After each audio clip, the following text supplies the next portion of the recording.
e a Índia para a China. Ele ficou mais revoltado ainda do que eu tinha feito um outro vídeo, fez mais publicações contra o desfile militar que aconteceu na China, a demonstração de força, e ele assumiu que perdeu esses países para o bloco chinês.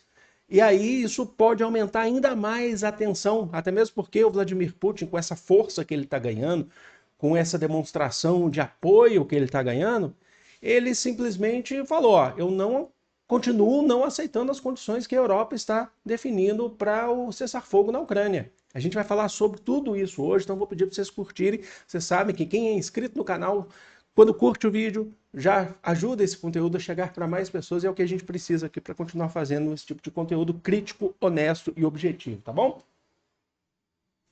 Vamos lá. Primeiro vamos falar sobre o Donald Trump. Donald Trump ele já tinha feito aquela publicação, vocês lembram? Reclamando, falando do Kim Jong-un, tinha falado do Putin, tinha falado que eles estão conspirando junto com Xi Jinping contra os Estados Unidos, e eu até falei aqui para vocês, olha, nem tudo é sobre os Estados Unidos. Os países eles precisam se reforçar mesmo, de fato.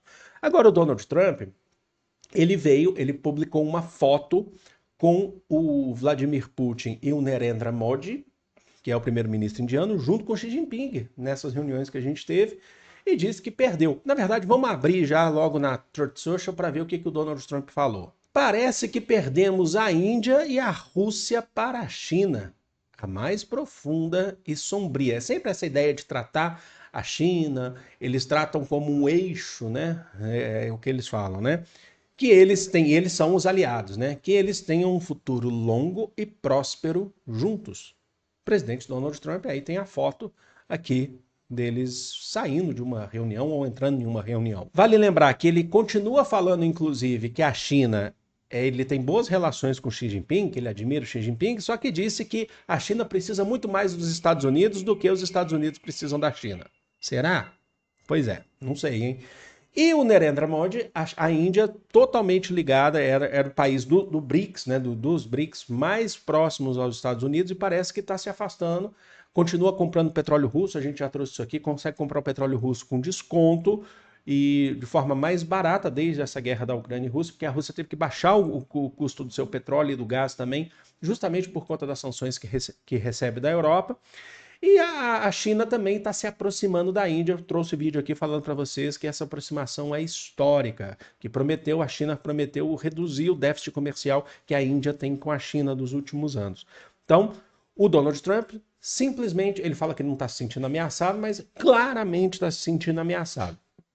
Bom, esse é um ponto que a gente entende. Agora, dá para perceber também que o Vladimir Putin ele se sente mais fortalecido. Quando você tem parceiros, amigos, você tem relações boas ao redor e fortes, você se sente fortalecido.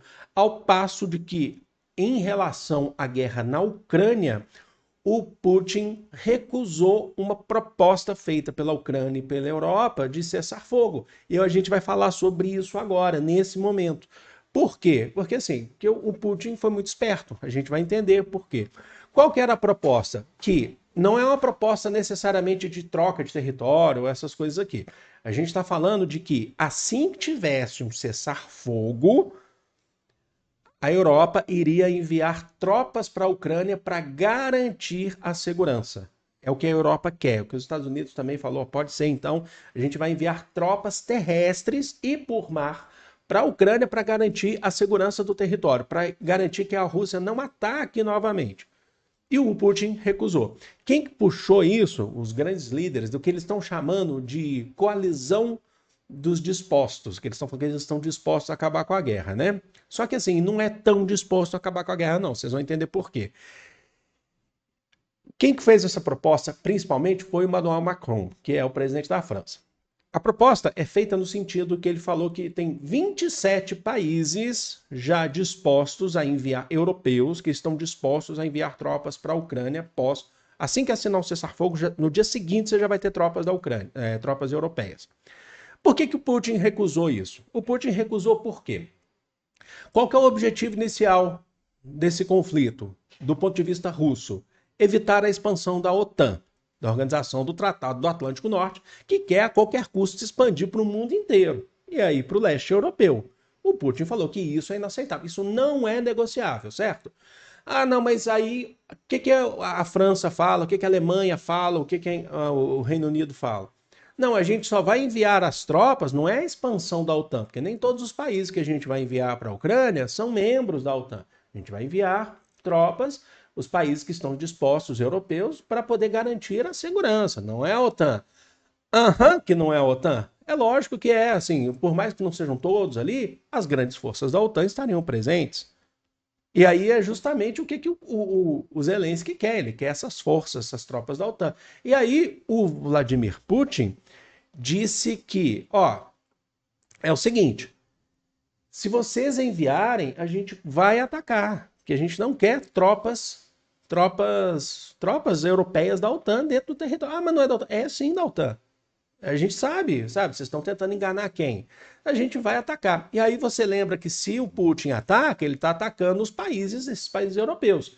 E aí, pelo artigo 5º da OTAN, da Organização do Tratado do Atlântico Norte, se você ataca um país membro da OTAN, você está atacando todos os países membros da OTAN. E o que isso sugere? Sugere uma guerra maior, uma escalada dessa guerra, certo? Ou seja, o cessar-fogo não ia acontecer, não ia ter. Então o Putin falou, não enviem essas tropas, porque a gente não vai aceitar, a gente vai atacar, porque isso é a expansão da OTAN. E por que o Putin ele está com essa força toda? Porque a Europa está ameaçando, está propondo promover mais sanções, é o que o Zelensky tem pressionado a Europa, os Estados Unidos, promoção de maiores sanções para a Rússia, e a Rússia resiste, ela fala, eu não quero, não interessa, vocês vão sancionar a gente já vive com sanções há muito tempo e a gente sobrevive dessa forma, com sanções, certo? Assim, com tudo isso que está acontecendo, com essas tarifas do Donald Trump, só para vocês terem noção, hoje saiu um índice aí da cadeia de emprego dos Estados Unidos, teve uma redução de promoção de empregos nos Estados Unidos, ou seja, a Europa, os Estados Unidos, eles não estão com essa bola toda. Ninguém está assim, para falar a verdade. Então, o que o Putin fala? Então, vocês vão se prejudicar também. Por quê? Porque eu também trouxe nessa semana para vocês que a Rússia fechou um acordo da criação de um novo gasoduto com a China. Um gasoduto direto que passa pela Mongólia entre Rússia e China. Passando pela Mongólia, certo? Que seria o Força Siberiana 2. Já existe um, que eu falei para vocês que ele não é tão direto assim, agora vai ter uma força maior que a China promete comprar aí pelos próximos 30 anos gás da Rússia. Ou seja, vocês sancionam daqui, mas eu tenho parceiros importantes daqui, aliados estratégicos, não só do ponto de vista econômico, mas também do ponto de vista político e do ponto de vista militar. Então, ou seja, por isso que o Putin continua e ele mantém essa postura de não aceitar a OTAN em território ucraniano. Não é a OTAN, é a OTAN. Vocês compreenderam? Então, ou seja, acho que é muito importante a gente saber sobre isso. A gente não vai chegar a um acordo nessas condições, um acordo de cessar-fogo, um acordo de paz. Pode ser que eu esteja enganado, de repente há uma assinatura, mas pelo que a gente está vendo agora, é muito difícil. É isso, gente. Enquanto isso, vocês viram aqui que eu estou tomando o meu cafezinho para fechar esse vídeo. Apresento a vocês, para quem ainda está chegando agora e não conhece, o nosso cafezinho Vero. Café muito gostoso, café suave com torre especial. É bem diferente dos tradicionais que a gente toma no mercado. E eu estou sempre aqui fazendo vídeos, tomando esse cafezinho, que é muito gostoso mesmo, tá bom? É um café por assinatura. Você acha ele na loja por assinatura da Vero. Então, vou deixar o link da Vero aqui na descrição para vocês conhecerem. E aí, se vocês optarem por receber o Café Vero, assinarem e receber mensalmente um kit de cafés muito gostosos na casa de vocês, nós temos um cupom de desconto, que o nosso cupom é o Café Dialético. Café Dialético é tudo junto, tá? Tudo junto e em maiúsculo, Café Dialético sem acento, então fica Café Dialético, tá bom? Então aproveita também que é muito bom e para acompanhar esse tipo de coisa, é sempre bom tomar um cafezinho gostoso e suave. Obrigado, Vero. Obrigado, gente. Deixa aqui nos comentários. O engajamento de vocês é muito importante. Amo vocês de coração. Um grande